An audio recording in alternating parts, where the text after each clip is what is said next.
கொலோசியர் 3:5-13 வரை வாசிக்க எல்லாரும் எடுத்துக்கோங்க. இன்னைக்கு வந்ததே இதுக்கு தான். எதுக்கு? பைபிளை பிரட்டி படிக்க. ஆகையால் விபச்சாரம், அசுத்தம், மோகம், துரிச்சை, விக்கிரக ஆராதனையான பொருளாசை ஆகிய இவைகளை பூமியில் உண்டு பண்ணுகிற உங்கள் அவயங்களை, அல்லேலூயா, அவயங்களில் உள்ள அந்த ஆப்ஷன், அந்த இப்போ புரியுதா உங்களுக்கு நான் பேசுகிறது? இங்கே பாருங்கள், இதெல்லாம் படிச்சுக்காமல் நீங்கள் பல வருஷமாக சபைக்கு போய் பிரயோஜனம் இருக்காது. வளர்ந்த விசுவாசியில் இதெல்லாம் யோசிக்கணும். இதை சாத்தான்னு சொல்லக்கூடாது. இது சாத்தானுடைய ஏணி அல்லது சாத்தானுடைய சுச்சி. இப்போ படித்ததான விஷயங்கள் இதை யார் தான் அழித்து போடணுமா? இதை ஏசப்பா அழிப்பாரா? பாஸ்டர் அழிப்பாரா? சாத்தான் அழிப்பானா? அதை யார் தான் அழிக்கணும்? மீண்டும் கூட படிங்க அதை.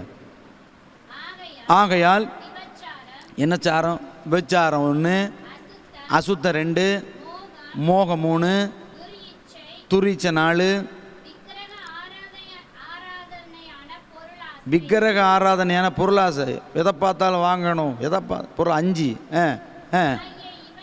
ஆகிய இவைகளை பூமியில் உண்டு பண்ணுகிற உங்கள் அவயவங்களை. அது உபவாசம் போடணும். என்ன செய்யணும்? ஒரு நேரம் சோர்லாடி செத்துருவேங்கிறது. ஏசுனார் கடவுள் 3 நாள் உபவாசம் இருந்தார், 40 நாள், 21 நாள். நம்ம எத்தனையோ மனிதர்கள் நம்மெல்லாம் இருந்திருக்கிறோம். அடிக்கடி உபவாசம் போடணும். உபவாசமே போடுறதில்ல. அப்போ எப்படி இந்த ஆத்மா கீழ்ப்படியும்? உபவாசமே போடுறதில்ல. உங்கள் அவயங்களில் கிரியை செய்கிறது அது எப்படி அடங்கும்? சொல்லுங்கள். உபவாசமே போடுறதில்ல. உபவாசம் போட்டால் ஒரு மாதிரி வருதான், படப்படப்பா இப்படி வருது. பரலோகத்துக்கு போகாமல் தடை பண்ணுற மாதிரி இருந்தால் என்ன செய்கிறது? அல்லேலூயா, இருக்கிறீங்களா? இப்போ இதெல்லாம் யார் தான் போதிக்கிறது? எல்லாருமே நற்செய்தி காட்ஸ்பல் அறிவிச்சிட்டாங்கன்னா இந்த வசனமெல்லாம் யார் போதிப்பேன்? நான் யோசிப்பேன், யூடியூப்பில் பார்ப்பேன், எல்லா பாஸ்ட்மார்களும் நற்செய்தியாக சொல்கிறாங்க. நமக்கு கேட்க ஆசையாக தான் இருக்குது. 4 புஸ்தகத்தை விட்டு வேற எங்கேயும் போகிறதில்ல. அப்படியே பழைய ஏற்பாட்டில் போனால் ஆண்டவர் செஞ்ச நன்மைகள், அற்புதமானவைகளே பேசுகிறாங்க. அப்போது ஒரு மனுஷனுக்கு உபதேசம் யார் சொல்கிறது? திருச்சபைக்கு யார் உபதேசம் சொல்கிறது?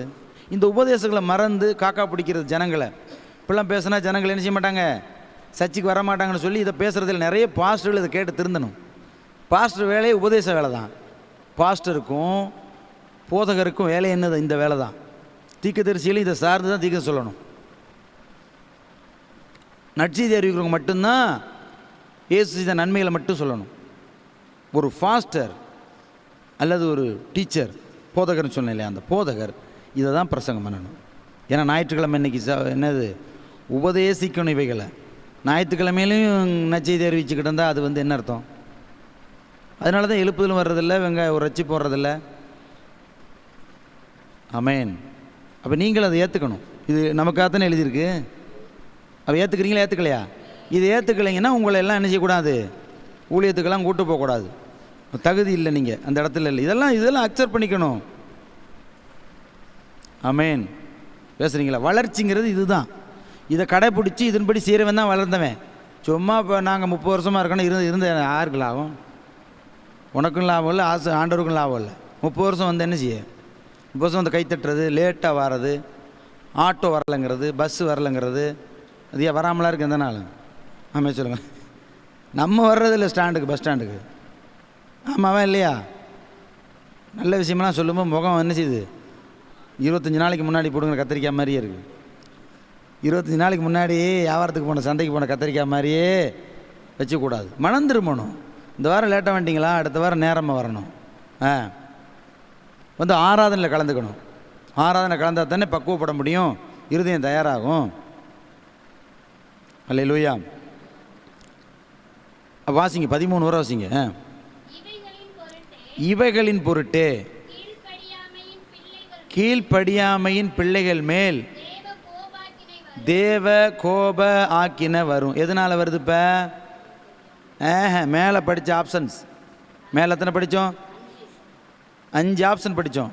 இந்த ஆப்ஷனை யார் தான் நிறைவேற்றணும்? நம்ம தான் நிறைவேற்றணும். இல்லைன்னா என்னாகும்? தேவ கோப ஆக்கின வரும் அப்படின்னு வசனம் சொல்லுது.